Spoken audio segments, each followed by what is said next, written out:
Šalom ir sveiki sugrįžę į Izraelį su Aline.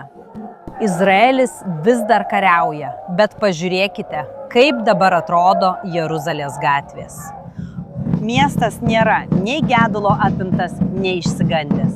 Priešingai. Visose miesto gatvėse vyksta didelės šventės. Kas šiandien čia vyksta? Noriu jūs pakviesti kartu su manimi eiti vėliavų eisenoje ir sužinoti, kas iš tikrųjų vyksta Jeruzalėje, bei kaip visa tai susiję su biblinėmis pranašystėmis. Taigi, jei esate pasiruošę, pradėkime.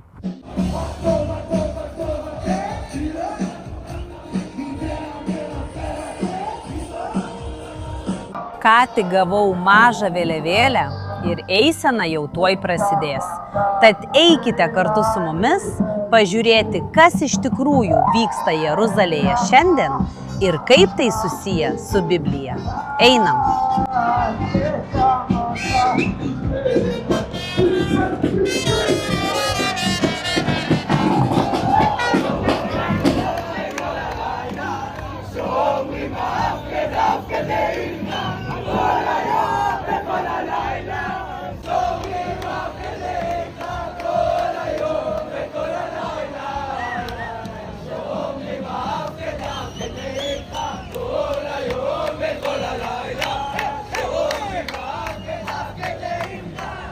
Pradėkime nuo to, kodėl būtent šiandien mieste vyksta visos šios šventės ir eitynės. Šiandien yra 28 Ijaro mėnesio diena pagal žydų kalendorių. Ir šiandien yra Jeruzalės diena pagal kalendorių, kurį naudojame vakaruose – Grigaliaus kalendorių. Data keičiasi kiekvienais metais. Aš taip pat parodysiu ją ekrane ateinantiems metams. Jeruzalės diena mini miesto suvienijimą. Tai primena labai sunkų Jeruzalės miesto skyrių. Visi yra girdėję apie Berlyno sieną. Bet kiek iš jūsų yra girdėję apie Jeruzalės sieną? Ne apie gražias senamiesčio sienas, o apie sieną, kuri stovėjo būtent šioje gatvėje.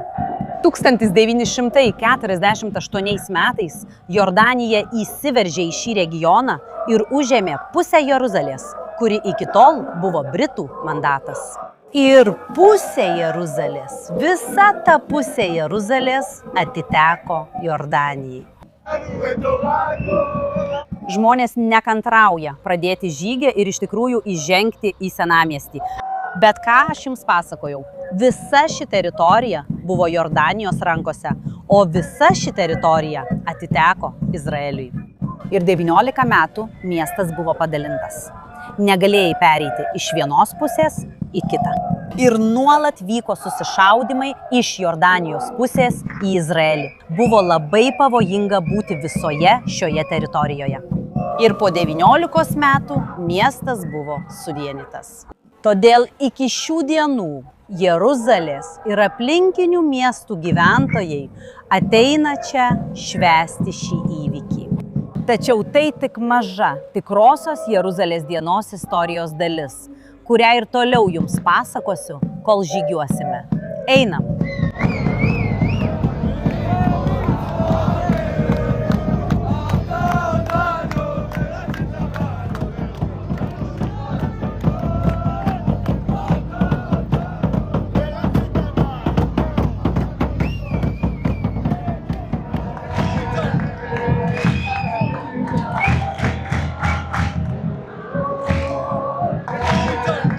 Eisena prasidėjo Jeruzalės centre. Ji eina miesto gatvėmis ir netrukus įžengsime į senamiestį. Jau galite matyti, čia šalia, pažiūrėkite kartu su manimi, Jeruzalės sienas. Taigi dabar einame kartu link Damasko vartų. Einam!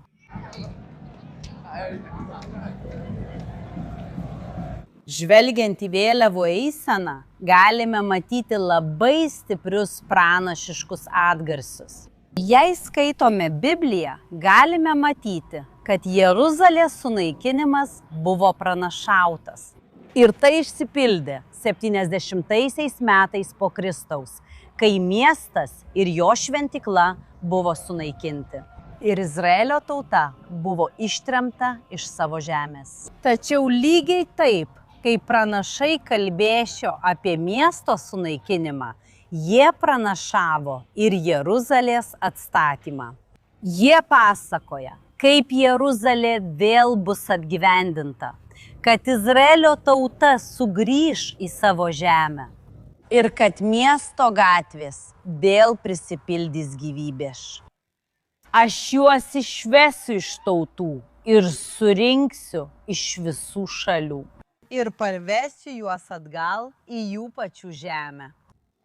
Pranašai kalbėjo apie visos Izraelio tautos atstatymą, bet ypač apie Jeruzalės miestą. Taip sako Viešpats, aš sugrįšiu į Sioną ir gyvensiu Jeruzalėje. Tada Jeruzalė bus vadinama tiesos miestu, o Viešpaties galybių kalnas bus vadinamas šventuoju kalnu. Taip sako Viešpats galybių, seni vyrai ir moterys vėl sėdės Jeruzalės aikštėse, kiekvienas laikydamas rankoje savo lazdą. Dėl jų garbaus amžiaus. Miesto gatvės bus pilnos berniukų ir mergaičių žaidžiančių.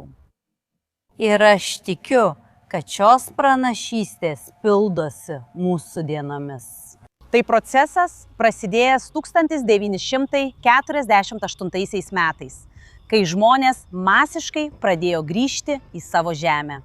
Ir šis procesas dar labiau stiprėja nuo 1967 metų, kai Jeruzalė buvo išlaisvinta ir suvienyta.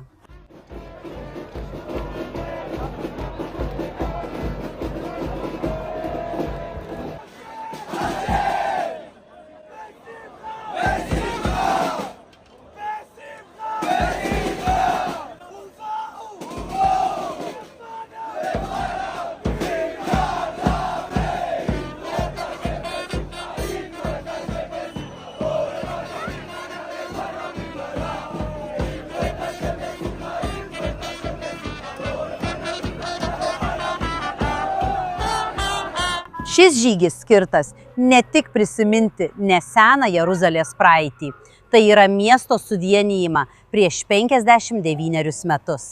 Bet ir šis žygis skirtas prisiminti visą biblinę Jeruzalės istoriją. Visą istoriją ypač susijusią su Izraelio tauta.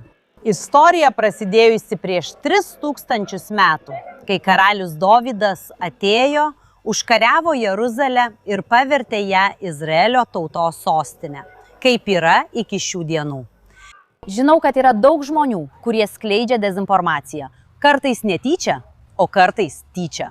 Tačiau kartais matome, kaip žmonės sako, kad Tel Avivas yra Izraelio sostinė, bet kaip žmogus gyvenantis čia Izraelyje, gyvenantis čia Jeruzalėje, galiu jums garantuoti, kad sostinė yra čia, šiame mieste. Turiu omenyje, čia yra parlamentas, ministerijos, visas vyriausybė yra čia. Taigi, Jeruzalė yra tikroji sostinė nuo karaliaus Dovydo laikų iki šių dienų.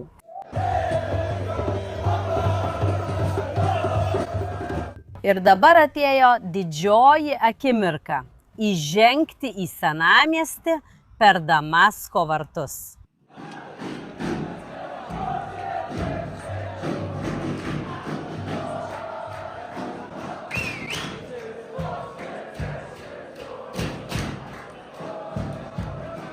Ir aš noriu, kad jūs gerai pasižiūrėtumėte, kas vyksta aplink mus. Ir pažiūrėkite, net ir po pastarųjų 2,5 metų karo ir konflikto, Jeruzalė neprarado vilties ir tikėjimo.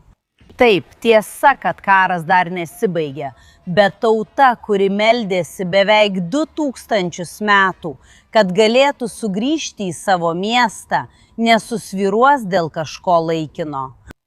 Ir Biblija mums sako, kad Jeruzalė tebėra Dievo plano centre. Niekas negali sugriauti jeruzaliečių tikėjimo, net ir karo bei sunkumų laikotarpiais. Ir mums reikia toliau daryti taip, kaip Biblija mums liepia. Toliau melstis už Jeruzalės taiką.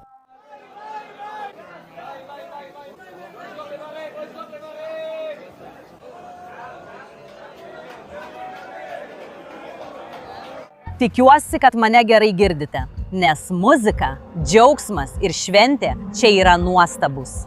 Iš tiesų tai mums primena Biblijos ištrauką, kai po to, kai Dovydas užkariauja Jeruzalę ir paverčia ją savo sostinę, jis atneša Šandoro skrynę į Jeruzalę su muzika, šokiais ir džiaugsmu. Ir iš tiesų mes vėl matome žmonės, kurie su muzika ir šokiais kyla į miestą ir taip pat su daug triukšmo. Tačiau eisena tęsiasi miesto gatvėmis, tiek šiuolaikinio miesto, tiek vėliau senojo miesto. Ir ji baigėsi čia, prie pagrindinio ir paskutinio taško – Raudų sienos. Ir tai nėra veltui. Raudų siena yra itin svarbi vieta. Tai yra originali dalis išlikusi iš Jeruzalės antrojo šventyklos komplekso. Ir mes esame čia prisimindami savo istoriją, biblinę istoriją. Nes paskutinį kartą Izraelio tauta galėjo čia laisvai melstis prieš romėnų užkariavimą, prieš kiek daugiau nei 2000 metų. Ir dėl to 2000 metų žydai buvo pavergti Izraelyje, ištremti. Jie praleido tiek daug laiko svetur. Ir žmonės galėjo vėl laisvai melstis čia, Jeruzalėje, senajame Jeruzalės mieste. Ne 1948, o tik 1967. Būtent Jeruzalės dieną. Ir būtent tai mes ir nešame. Mūsų laisvę šlovinti ir garbinti Dievą. Ir todėl, nors eisena ir graži, linksma, svarbiausias jos tikslas yra melstis ir dėkoti Dievui.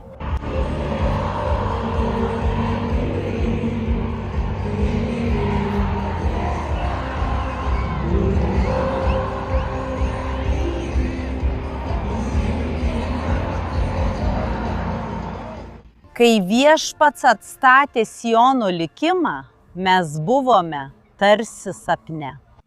Ir ši psalmė yra visiškai teisinga. Beveik 2000 metų sugrįžti į Jeruzalę atrodė kaip neįmanoma svajonė.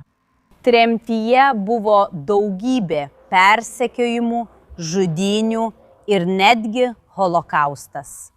Visa logika rodė, kad Izraelio ir Jeruzalės atstatymo pranašystės negalės išsipildyti. Bet pažiūrėkite, mes visą tai matome savo akimis. Nuo 70 metų po Kristaus iki 1967 praėjo 1897 metai. Ir net po tiek laiko žodis išsipildė. Ir ne tik senasis miestas buvo atstatytas, miestas išaugo gerokai už sienų ribų. Šiandien Jeruzalė yra didžiausias miestas visame Izraelyje, turintis daugiau nei 1 milijoną gyventojų. Ir pažiūrėkite, ką Zacharijas parašė prieš 2,5 tūkstančio metų. Jeruzalė bus apgyvendinta kaip kaimas be sienų dėl daugybės žmonių ir gyvulių, kurie joje gyvens. Įspūdinga žmonių energija ir džiaugsmas. Jie čia jau valandas dainuoja. Matote, kad jau pradėjo temti. Ir ši šventė tikrai tęsis dar kelias valandas, mes stebėsime ją iki pat pabaigos, mielieji. O dabar leisimės žemyn dalyvauti šventėje, kaip mums sakė pranašas Izaijas. Džiaukitės Jeruzalę ir linksminkitės dėl jos visi, kurie ją mylite.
Kaip matote, jie pritildė muziką.